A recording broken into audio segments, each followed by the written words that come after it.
Saro again thing as are if as if as salario the jagibari. Ero Nakuria ku Yure Chamaro Saro if as go Adiga don't you vare. If as asa the Choniarima, a ton chalu yare, obrida, the cook a changu, Jobia Biba me. Conditional obridalu covare. Chilaya. Ero Saro, the conditional obridae senselessly Chia. Conditional obridadi, question mane, Fugo and the Kugu, Tomara Pipare. Question my shema, expression 1 with JB. Zero, question man now, expression 2 with Jibare. Being Zero Fugo and JB, Fugo and Nama, expression 3 with Jibare. To lose on Moaro, expression 1 at CCM chapter day, Maloshin, expression 2 with Jumava, Maloshin, expression 3 with Juma Pipare. That the if as the boy, if man, Dalome, as man, or if mother. As Pitoine, the Congo, Loloma, Chibari. Umazolution This is a jago, Sesabiro, May, Eujubame, Mine, Piujubame. Every $8 $B Tamurigo, assignment of Britannia, the master who came up Chibari. Timazoe, Salon, Atila, Atila set up Chibari. The Galo Siga, Salon, A Theta, Gibiro, Z Theta. A GB2 below that day that name it to Mesway, so let the boa see the Salon de Pipari. I see a Salon de La City. Salon de Zoe, a cheap young Pipari, a cheap young Drago, see there and a biro 32. No be lying, Salon G, Pitova Lime. The Gallo, Salon, a tamo when a cheap is way, no, Eddie, see you where, Juma Pipari. T line the town in a Salon de Anibiro. Salo G go jump de expression Shabari. Era lady who Saru owns a muse on it, Yiji Layao. I know Munali who Saru Yiji. Pramado Saru in a be very valid in the Jani Netina Lime. A equal to 3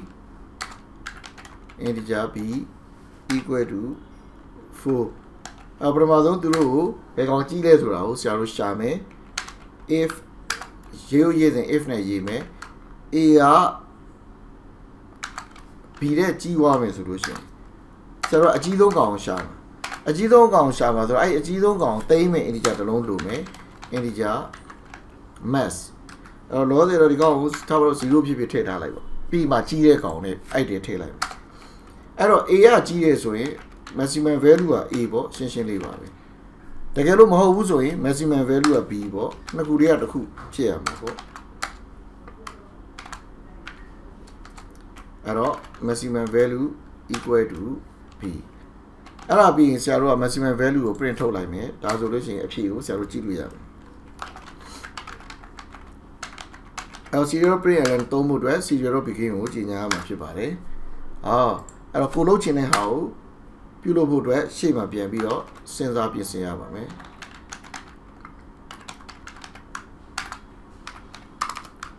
Kaunaro Syria became Arrow, a Genoji at Ara Kaumare, to Mapimri, don't them. Arrow di Mazurin, Sarua, maximum value, print of Labame. Arrow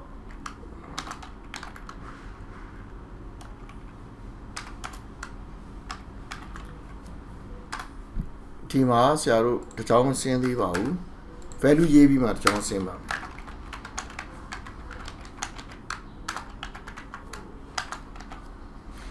Arrow Udima, Saru, Ranji Bame. Arrow Tima, do up how pure so. Tibaga don't and you pure up Shabare. Arrow, so the changing Ranji do ya, the Kero value the teaching solution. Arausia being a daily Java. A good dima, allow maximum dambu, 4 to out to Yama Pibare. The Gado Diama Canani Pienai me, 6 loop Pienai Mesoe, maximum dambu, 6 Pietava. Daddy, if I go down there, Zeni Pibare. Arrow, I look Pietware a town lady who sound Gia, Dimasaro, brave wine be like me, brave wine be like Viro, Siaro, the town in Ranchi to Yavare, Arrow Dima.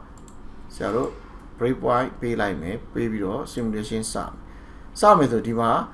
ရပ်ပြီးစောင့်နေပါလိမ့်မယ်အဲ့ဒီ value တွေကိုဆရာတို့ထောက်ကြည့်လို့ရပါတယ်ဒီမှာဆိုရင် a တန်ဖိုးက6ဖြစ်နေပြီဒီမှာဆိုရင် b တန်ဖိုးကအနှုတ်ကြီးနဲ့ဖြစ်နေတယ်အဲ့တော့တန်ဖိုးသာသူ့ထဲကိုထည့်မပေးထားရင်သူ့ထဲမှာဝင်နေတဲ့ကဏ္ဍတွေဝင်နေတဲ့အမိုက်တွေကိုတွေးရမှာဖြစ်ပါတယ်အဲ့တော့ဆရာတို့နောက်အကြောင်းကို RAM မယ်အခု B ထဲမှာ4ရောက်သွားပြီ assign လုပ်လိုက်တော့အမိုက်တွေပျောက်သွားပြီ set RAM မယ်ဒါဆိုလို့ရှိရင်ဒီနှစ်ခုကိုစစ်မယ်မှန်လားမှားလားမှန်လို့ if ထဲရောက်သွားပြီ if B ရနဲ့ S ကိုမလုပ်တော့ဘဲနဲ့ထွက်သွားတာကိုတွေးရမှာဖြစ်ပါတယ်ဒါဒီဆရာတို့အလုပ်လုပ်တဲ့သဘောတရားပါပဲဒီ debugging လုပ်တဲ့သဘောပဲအခုဆရာတို့ simulation ကိုရက်မယ်ဒီတန်ဖိုးကိုဆရာတို့ကပိုကြီးရဲ့ကဏ္ဍ8ပေးလိုက်မယ်အခုနေပြန် run ကြည့်ပါမယ်တစ်ချောင်းချင်း run မယ်အခု A တန်ဖိုးကတော့6ဝင်နေပြီ B တန်ဖိုးကတော့မဝင်သေးဘူးအခုဝင်သွားပြီအခု if ကိုစစ်မယ်မှားသွားလို့ S ထဲကိုတန်းပြီးတော့အလုပ်လုပ်သွားတာကိုတွေ့ရမှာဖြစ်ပါတယ်ဒါသည်ဒီ debugging ကိုသုံးရမယ့်အချိန်ဖြစ်လာပါပြီဒါကြောင့်မလို့ debugging ကိုရှင်းပြပေးတာဖြစ်ပါတယ်ဒီစာကြောင်းရောက်တဲ့အချိန်မှာသူကဒီစာတန်းကိုအဖြေထုတ်ပြီးတော့မှနောက်ဆုံးမှာအဖြေထုတ်ပြီးသွားမှာဖြစ်ပါတယ်အဲ့တော့ဒါသည်ဆရာတို့ if-s ကိုသုံးပြီးရေးတဲ့နည်းပါအခုဆရာတို့ဒါကိုပြင်ရေးပါမယ် if-s နေရာမှာဆရာတို့ခုနရေးခဲ့တဲ့ question mark နဲ့ semicolon တွဲရေးထားတဲ့ conditional operator ကိုရေးပါမယ်အဲ့လိုရေးဖို့အတွက်ဆိုရင် maximum တန်ဖိုးကိုဘယ်ထဲထည့်ရမလဲဘယ်ကောင်ထည့်ရမှာလဲ A လား B လားအဲ့ဒါဆိုလို့ရှိရင်စစ်မယ်ဘယ်ကောင်ကြီးလဲဟုတ်လား A က B တဲ့ကြီးလား A က B တဲ့ကြီးရင် A ဟုတ်လား A က B တဲ့ကြီးတယ်ဆိုရင်ဟုတ်လားဆရာတို့ကဘာဖြစ်မလဲဆိုတော့sorry question mark ကျန်ခဲ့တယ် A ဒါမှမဟုတ်လို့ရှိရင် B ဖြစ်မယ်အဲ့တော့ A က B တဲ့ကြီးရင် maximum တန်ဖိုး A ဖြစ်မယ်ဒါမှမဟုတ်လို့ရှိရင်မှားသွားလို့ရှိရင် maximum တန်ဖိုး B ဖြစ်မယ်အဲ့တော့ဒီမှာရေးတဲ့ပုံစံကိုဆရာတို့တူတူလေးနဲ့တစ်ချောင်းလေးနဲ့ဒီလိုရေးလိုက်တာဖြစ်ပါတယ်ဒီလိုမျိုး arithmetic operation တွေဖြည့်ရှင်းတဲ့အနေအထားဆိုလို့ရှိရင်ဒီလိုရေးရပါတယ်ဒီလိုရေးရင်ပို့တူပါတယ်ရိုးရှင်းရှင်းနဲ့သဘောပေါက်ချင်တော့ if-s နဲ့ရေးတာတော့ပို့ပြီးသဘောပေါက်ပါတယ်ဒါသည် A နဲ့ B တရားနှစ်ခုကိုရွေးရမယ့်ချိန်တွေမှာသူစစ်ဆေးပြီးတော့ဒါဖြစ်ရင် A ဒါမှဖြစ်ရင် B ဆိုပြီးတော့ရွေးချယ်လိုက်တာဖြစ်ပါတယ်အဖြေကတော့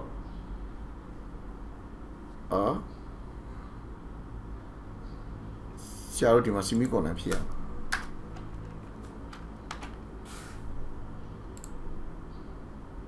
အဲ့တော့ဒီဟာလေးကိုကြည့်အောင်ဆရာတို့ run သွားမယ်အဲ့တော့ maximum ထဲမှာ0ရှိနေမယ်run လိုက်ပြီ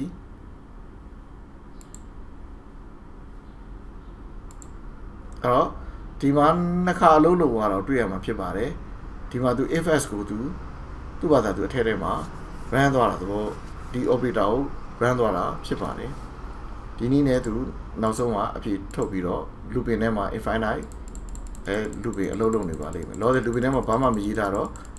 ဘာမှမလုပ်ဘဲနဲ့အကြာကြီးအဲ့တိုင်းပဲ infinity ထိသွားမှာဖြစ်ပါတယ်ဒါဆိုလို့ရှိရင်ဆရာတို့ဒီမှာ conditional operator သုံးတဲ့ဟာတွေရောdebugging သုံးတဲ့ကောင်တွေရောသဘောပေါက်တော့ပြီလို့ထင်ပါတယ်နောက်တစ်ခုကဆရာတို့ဒီစာလုံးအကြီးရနေပြီးတော့အသေးကိုပြောင်းတဲ့ဥပမာလေးဆရာထပ်ပြပါမယ်ဒါလေးကိုဆရာ function တစ်ခုအနေနဲ့ခွဲပြီးတော့တင်ထားလိုက်ပါမယ်ဒါလေးကိုဖြတ်ပြရမှာမဖြတ်ပြချင်ဘူးဒါကဆရာတို့ maximum value ရှာတဲ့ function လေးပေါ့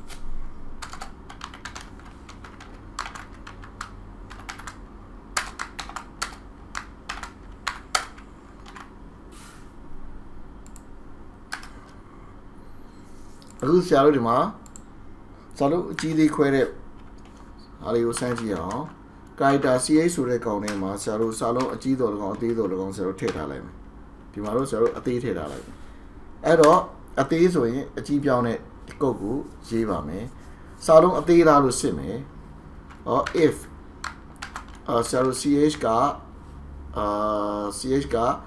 a အသေးတဲ့ကြီးပြီးတော့နောက်တူတဲ့တူပြီးတော့ဆရာတို့က integer value ဆိုရင် 60ခွန်နဲ့စစ်ရမှာကဏန်းလေးကို SCD ပဲပြန်မကြည့်ချင်လို့အခရာကိုပဲသုံးလိုက်တာဖြစ်ပါတယ်တကယ်လို့ဒီလိုမရေးချင် A ရဲ့ SC value 60ခွန်ဒီလိုသုံးလို့ရပါတယ်အဲ့ဒီစာအခရာကြီးကိုပဲတကယ်တမ်းထည့်သုံးလိုက်တာဖြစ်ပါတယ်အဲ့တော့ CH က A နဲ့ငယ်ရမယ်နောက်ပြီးတော့ CH ကsorry A နဲ့ကြီးရမယ် CH က Z နဲ့တူရင်တူမတူရင်ဒီကောင်ကငယ်ရမယ်ဒါဆိုရင် A နဲ့ Z ကြားမှာသူရှိတယ် A အသေးနဲ့ Z အသေးကြားမှာသူရှိတယ်ဒါဆိုရင်ဆရာတို့ကအကြီးပြောင်းပေးဖို့လိုအပ်မယ်အဲ့တော့အကြီးပြောင်းဖို့အတွက်ဆိုလို့ရှိရင် CH တန်ဖို့ CH ထဲကနေပြီးတော့32နှုတ်ပေးလိုက်လို့ရှိရင်စာလုံးအကြီးဖြစ်သွားပါလိမ့်မယ်ဘာဖြစ်လဲဆိုတော့စာလုံးအသေးသည်စာလုံးအကြီးတွေတဲ့ integer တန်ဖို့32ပိုများပါတယ်အဲ့တော့အကြီးပြောင်းခြင်းများနေတဲ့တန်ဖို့ပြန်နှုတ်ပေးလိုက်လို့ရှိရင်စာလုံးအကြီးဖြစ်သွားမှာပါအခုဒီမှာဆရာတို့ print ထုတ်ကြည့်အောင်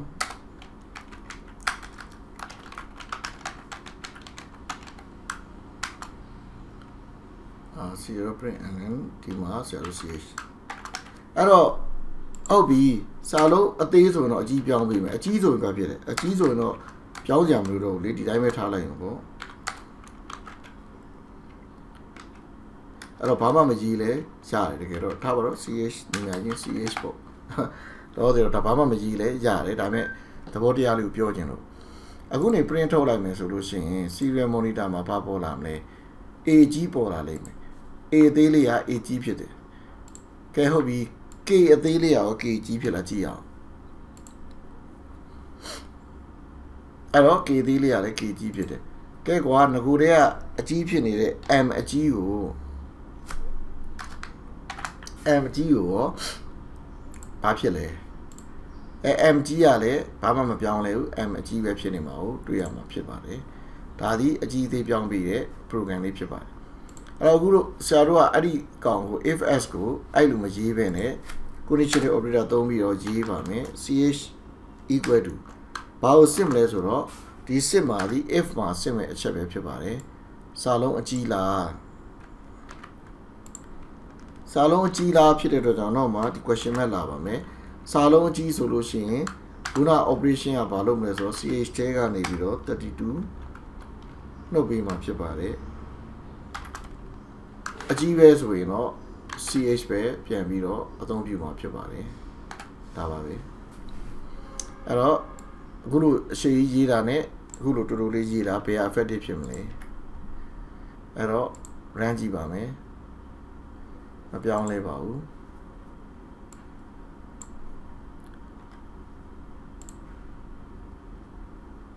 အကြီးဖြစ်သွားပါပြီဒါသည်ဆရာတို့ဒီ conditional operator နဲ့ debugging ဖြစ်စဉ်တွေကိုဆရာတို့သင်ပေးတဲ့သင်ခန်းစာလေးဖြစ်ပါတယ်အားလုံးကိုကျေးဇူးတင်ပါတယ်